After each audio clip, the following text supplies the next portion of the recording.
खास करके उस लालटेन से जिसका प्रयोग ये उजाले के लिए नहीं करते थे। ये उस लालटेन का प्रयोग, लालटेन के केरोसिन का ये दलाली करने वाले लोग, उसी लालटेन कौन दलाली कर? ये राजद के गुंडे, ये राजद के गुंडों की बात कर रहा हूँ।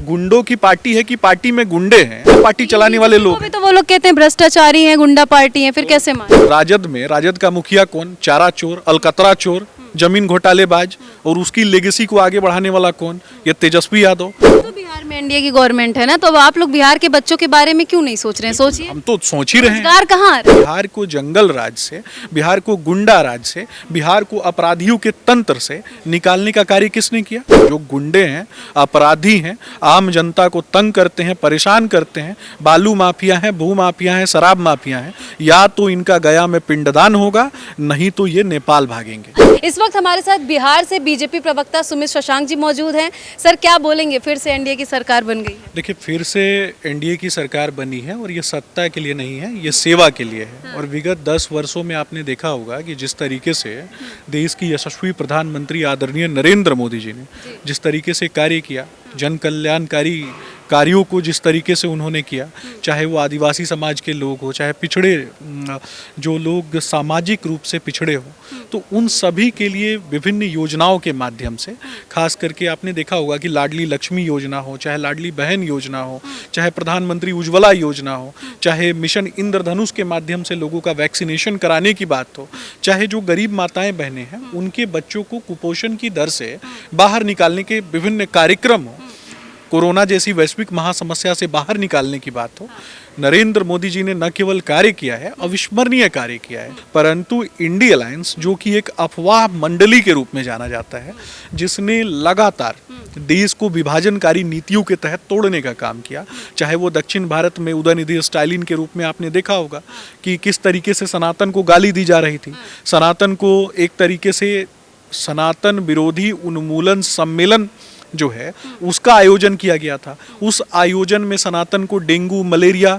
इस तरीके की बातें की जा रही थी। दक्षिण भारत में केरल की बात करूंगा कि एक दल है वो मुस्लिम लीग, वो कहता है कि हिंदुओं को मार करके मंदिरों पे टांग देंगे। तो ये इस प्रकार की बातें करने वाले जो लोग हैं उनके खिलाफ जब भारतीय जनता पार्टी का नेतृत्व खड़ा होता है और देश को आगे बढ़ाने और देश की तरक्की के लिए कार्य करता है, तो निश्चित रूप से ये इंडी अलायंस के लोगों के सीने पर सांप लौट रहे थे। ठीक है सुमित जी, चूंकि आप बिहार में बीजेपी प्रवक्ता हैं, वहाँ की राजनीति से आप अच्छे तरह से अवगत होंगे, लेकिन इस बार अगर बात करें अलग बीजेपी और जदयू को देख करके, तो जदयू ने अच्छा प्रदर्शन किया है बीजेपी पार्टी से, क्या कारण रहा होगा? देखिए, गठबंधन ने अच्छा कार्य किया है। हम सीटें तो जेडीयू की ज्यादा आई। मैं बता रहा हूँ ना कि गठबंधन ने बढ़िया काम किया है। हम एक दूसरे के पूरक हैं। पूरा का पूरा जो ये एनडीए अलायंस है ना, ये नैसर्गिक अलायंस आज से नहीं है, ये श्रद्धेय अटल बिहारी वाजपेयी जी के समय से है, और ये नैसर्गिक अलायंस है जहाँ हम एक दूसरे के पूरक के रूप में कार्य करते हैं। हमने कभी बिहार के परिप्रेक्ष्य में जब आप बात करेंगे तो बिहार को जंगल राज से, बिहार को गुंडा राज से, बिहार को अपराधियों के तंत्र से निकालने का कार्य किसने किया?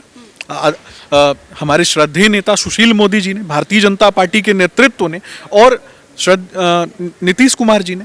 तो इस नेतृत्व ने मिलके एक ऐसे राज को स्थापित किया जो जनता का राज था, और जनता को उस गड्ढे, गरीबी, अशिक्षा और भूखमरी के गर्त से बाहर निकालने का प्रयास किया, जिसका परिणाम आज आप विगत कुछ दिन पहले आप भी बिहार में थे, आपने देखा होगा कि किस तरीके से बिजली जो है वो 24 घंटे प्रत्येक बिहारी को प्राप्त होती है। बिहार के प्रत्येक घर में 24 घंटे बिजली रहती है। इसका कारण क्या है? नीतीश कुमार जी ने वादा किया, एनडीए की सरकार ने वादा किया कि बिजली 24 घंटे प्रत्येक व्यक्ति को प्राप्त होगा, और लालटेन युग से बाहर निकालेंगे राज्य को, और खास करके उस लालटेन से जिसका प्रयोग ये उजाले के लिए नहीं करते थे, ये उस लालटेन का प्रयोग, लालटेन के केरोसिन का ये दलाली करने वाले लोग, उसी लालटेन कौन दलाली कर? ये राजद के गुंडे, ये राजद के गुंडों की बात कर रहा हूँ। गुंडों की पार्टी है कि पार्टी में गुंडे हैं, ये तो बिहार की जनता ने तय कर लिया है ना।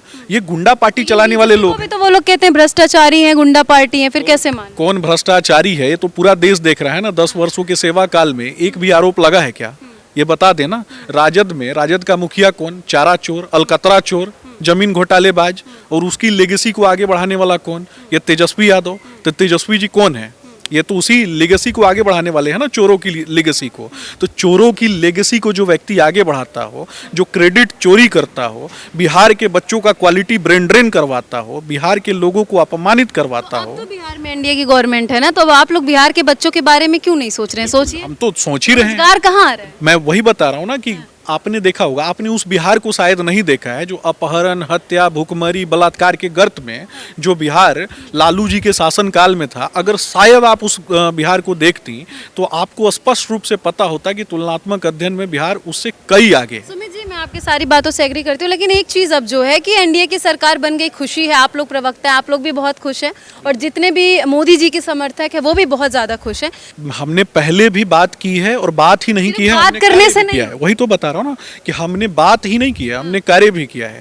और आप देखेंगे ना, जब तुलनात्मक अध्ययन करके देखिए प्रत्येक चीज़ों को अगर कैटेगराइज्ड करके आप देखेंगे तो प्राथमिक, द्वितीयक, तृतीयक, इन तीनों वर्गों में जब डिवाइड होता है ना, तो आप देखिएगा ना कि प्राथमिक वर्ग से आने वाले जो लोग हैं, किसान वर्ग जो है, एक तरफ इनके काल में आधा बिहार जो है वो बाढ़ग्रस्त और आधा बिहार कहीं ना कहीं सूखाग्रस्त, और बिहार के लोग अब आप लोग के सरकार में देखते हैं क्या होता है। बिल्कुल आप देख लें, हमने रोड मैप तैयार किया है और इस रोड मैप पे हम कार्य भी कर रहे हैं। और वादा करते हैं, आपसे चैनल के माध्यम से बताना चाहूँगा कि ये लोग, अगर हमारे नेता ने कहा है, आदरणीय सम्राट चौधरी जी ने कहा है कि ऐसे लोगों का, या तो जो गुंडे हैं, अपराधी हैं, आम जनता को तंग करते हैं, परेशान करते हैं, बालू माफिया हैं, भू माफिया हैं, शराब माफिया हैं, या तो इनका गया में पिंडदान होगा, नहीं तो ये नेपाल भागेंगे। इन चीज़ों की जो सवाल आपके हैं ना, इनकी पृष्ठभूमि को समझिए। बिहार में एक व्यक्ति का राज आता है जिसका नाम है लालू जी। लालू जी ने लेगेसी में क्या दिया अपने बिहार को? 9वीं फेल राजकुमार, और एक बेटा जो कि अपने ही जाति के नेताओं को उठा उठा कर मंच से फेंकता है। बीजेपी में एक से एक कद्दावर नेता है। बिल्कुल बिल्कुल कद्दावर नेता हैं और जनता की सेवा करने वाले नेता हैं। हमने लगातार कार्य किया, बिहार का क्वालिटी ब्रेन ड्रेन करवा दिया। बिहार का जो शिक्षित वर्ग है, मध्यम तबका है, उस मध्यम तबके का क्वालिटी ब्रेन ड्रेन इन लोगों ने करवा दिया। और खास करके एक कहावत है, अंधों में काना राजा, उस कहावत को चरितार्थ करने का कार्य इन लोगों ने किया। अब इनके जो पिछलग्गू हैं, इनके जो आगे पीछे घूमने वाले कुछ लोग हैं, वो बॉम्बे से सर्कस का रथ लेके चले आते हैं और उसी सर्कस के रथ में बैठ करके ये लोग मछली खाते हैं और सनातन संस्कृति को गाली दिलवाने का काम करते हैं। मैं पूछना चाहता हूँ आपके चैनल के माध्यम से प्रत्येक सनातन मान्यताओं में बसे हुए प्रत्येक व्यक्ति से, क्या दुर्गा पूजा में, क्या दीपावली में, इन कार्यक्रमों के दौरान और इन हमारे फेस्टिवल्स के दौरान, पुरानी बातें हैं, हालांकि उस पर आप लोग भी चर्चा कर चुके हैं, दर्शक भी बता ही दिए थे उन लोगों की कि उन लोगों की भावना कैसी है। अभी अच्छा माहौल चल रहा है, एनडीए की सरकार आगे, मोदी जी शपथ लिए हैं, बिहार से भी कई लोगों को कैबिनेट में जगह मिली है, उसको किस तरीके से बताएंगे, कितने खुश हैं? देखिए, अविस्मरणीय है। बिहार ने हमेशा देश की उन्नति 1947 के बाद की अगर बात करते हैं तो उस समय से भी आप देखिए तो डॉक्टर राजेंद्र प्रसाद जैसे नेता को पूरे बिहार ने दिया। उसके बाद भी हमने एक से बढ़कर एक, जयप्रकाश नारायण जी को भी पूरा देश जानता है। हमने रामधारी सिंह दिनकर जैसे राष्ट्र कवि को दिया। और उन्हीं के शब्दों में मैं कहूँगा कि मूल जानना बड़ा कठिन है नदियों का वीरों का, धनुष छोड़कर और गोत्र क्या होता रणधीरों का। तो हमारा काम ही है लड़ना। और किसके लिए लड़ना? देश के लिए लड़ना, मातृभूमि के लिए लड़ना। हम मातृभूमि के लिए लड़ते हैं और इस प्रयास के साथ अगर हमें जिम्मेदारी मिलती है देश की उन्नति और उत्थान के लिए, तो निश्चित रूप से प्रत्येक बिहारी जो है वो प्रसन्न होता है। लेकिन कहीं ना कहीं आज भी हमारे ऊपर वो दायित्व है और दायित्व का बोध भी हमें है कि बिहार के प्रत्येक व्यक्ति को कैसे, खास करके बिहार का एक तबका जिसके सपनों को जीवंत करने का काम नरेंद्र मोदी जी ने किया, उन सपनों को जीवंत बनाए रखना और उन सपनों को पूरा करना बिहार भाजपा के प्रत्येक कार्यकर्ता का कार्य है। और ये इंडी अलायंस के लोगों के लिए बस एक कविता है कि बचपन में रावण जलता था, अब खाली पुतले जलते हैं। तो ये सिर्फ हवाबाजी करने वाले लोग हैं, पुतले जलाने वाले लोग हैं। ये अपने मन में रावण बैठा करके और राम के खिलाफ लड़ाई लड़ने का कार्य कर रहे हैं।